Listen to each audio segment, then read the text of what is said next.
ढोल ताशांच्या तालावर भक्तांची मांदियाळी जमली आहे चिपळूण जवळच्या कुंभारली गावात।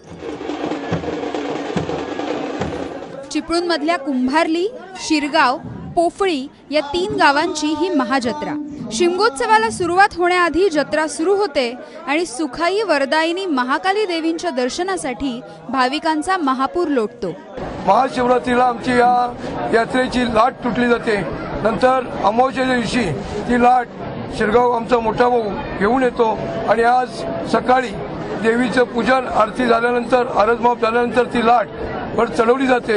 या ठिकाणी 18 कुंभातले 18 जण मानकरी आहेत। ज्याची जी कामं आहेत, त्याचे जे जबाबदाऱ्या आहेत, त्या अतिशय आपल्या जबाबदाऱ्या प्रामाणिकपणे पार पाडतात। कोकणातला हा पारंपरिक उत्सव याची देही याची डोळा अनुभवण्यासाठी भारतभरातून मोठ्या संख्येने भाविक येतात। या जत्रेमध्ये मान भरण्याची प्रथा जवळपास 12व्या कालखंडापासून साजरी केली जाते। मान भरणे म्हणजे असं असतं की वर्षाचं की आमचे ते 3 गाव ते मानकरी असतात आणि 18 कुंभाचे 18 मानकरी।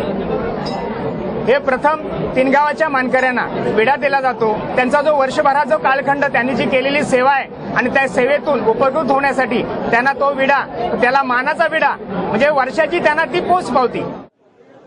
जत्रेत हिंदू मुस्लिम ऐक्याचीही प्रचिती येते। विशेष म्हणजे जत्रेत देवीच्या पूजनाचा मान मुस्लिम बांधवांनाही देण्यात येतो। इथे हिंदू मुसलमान जे सगळे आहेत ते अगदी आम्ही गुणागोविंदाने एक भाऊ म्हणून आम्ही एक दुसऱ्याशी वागतो। संपूर्ण महाराष्ट्रामध्ये एक ह्या देवीचं एक स्थान असं आहे की तिथे आम्ही दोन्ही खांद्याला खांदा देऊन हातावर हात ठेवून आम्ही दोन्ही एकत्र समाज म्हणून आम्ही एकत्र वावरतो। कोकणातल्या या जत्रांची सुरुवात म्हणजे शिमगोत्सवाची चाहूल असते। त्यामुळे गावागावात या जत्रा नव चैतन्य निर्माण करतात आणि त्याच सोबत गावापासून दूर राहणाऱ्या माणसांनाही एकत्र आणण्याचं काम करतात। सचिन देसाईसह ब्युरो रिपोर्ट, एबीपी माझा, रत्नागिरी।